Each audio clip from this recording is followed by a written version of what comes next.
Assalamualaikum warahmatullahi wabarakatuh. Perkenalkan, nama saya Akbar Maulana. Saya adalah mahasiswa Universitas Nahdlatul Ulama Cirebon, program studi pendidikan guru sekolah dasar kelas 5C.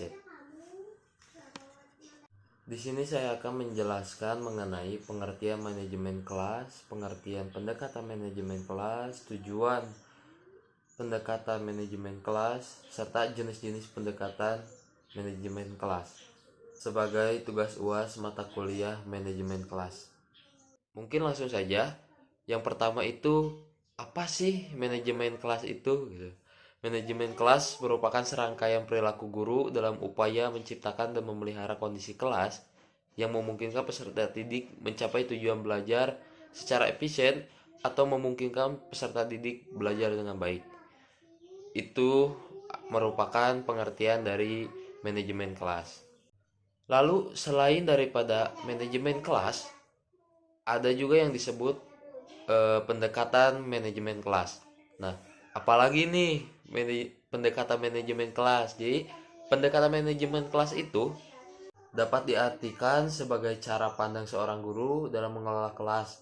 Cara pandang tersebut kemudian menjadi semacam garis pedoman bagi seorang guru dalam mengelola kelas. Nah, adapun tujuan guru menerapkan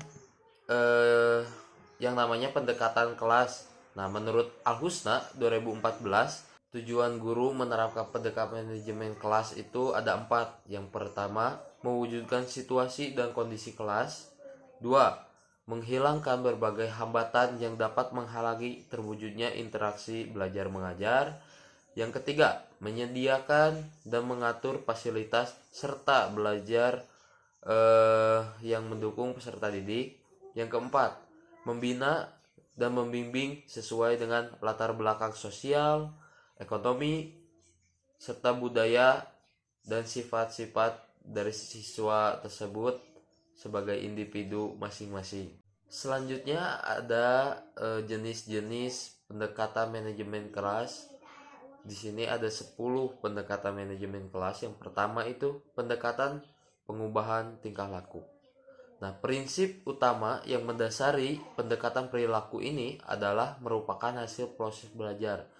Prinsip ini berlaku bagi perilaku yang sesuai maupun perilaku yang menyimpang. Tugas pokok guru adalah menguasai dan menerapkan keempat proses yang merupakan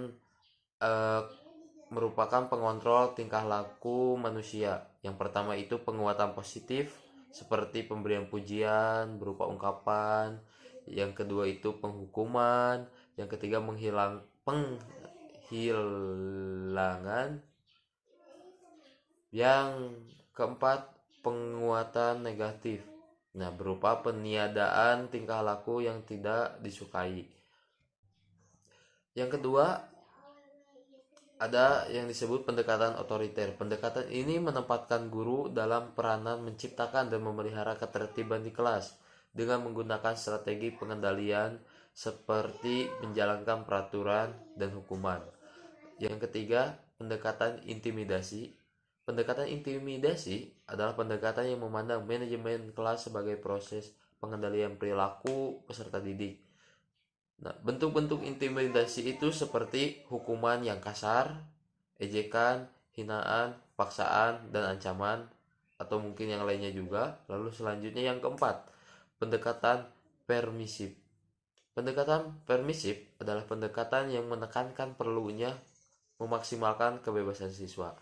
Siswa, tema sentral dan tema sentral dari pendekatan ini adalah kapan, di mana, apa, juga kehendak guru membiarkan peserta didik bertindak sesuai dengan yang diinginkan. Lalu selanjutnya ada pendekatan resep atau buku masak. Pendekatan buku masak adalah pendekatan berbentuk rekomendasi yang berisi daftar hal-hal yang harus dilakukan atau tidak harus dilakukan seorang guru apabila menghadapi berbagai tipe masalah manajemen kelas. Selanjutnya yang keenam, pendekatan instruksional. Nah, pendekatan instruksional ini adalah pendekatan yang mendasarkan kepada pendirian bahwa pengajaran yang dirancang dan dilaksanakan dengan cermat akan mencegah timbulnya sebagian besar masalah manajerial kelas.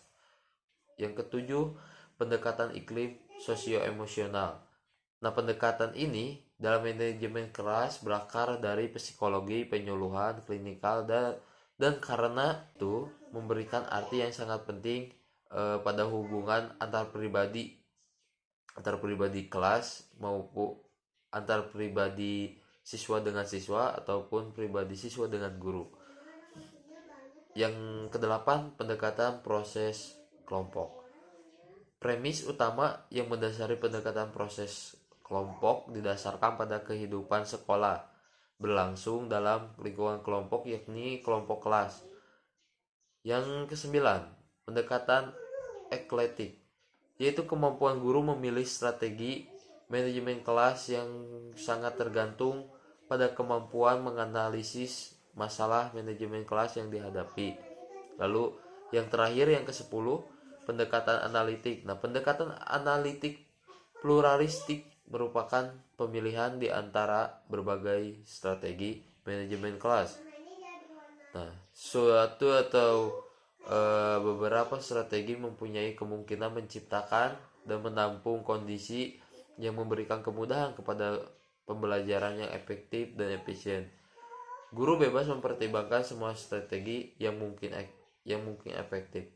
Nah, mungkin itu saja yang bisa saya sampaikan mengenai pengertian manajemen kelas, pengertian pendekatan manajemen kelas, lalu tujuan pendekatan manajemen kelas, serta lalu tujuan pendekatan manajemen kelas, lalu jenis-jenis pendekatan kelas.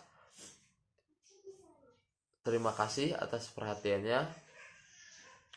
Assalamualaikum warahmatullahi wabarakatuh.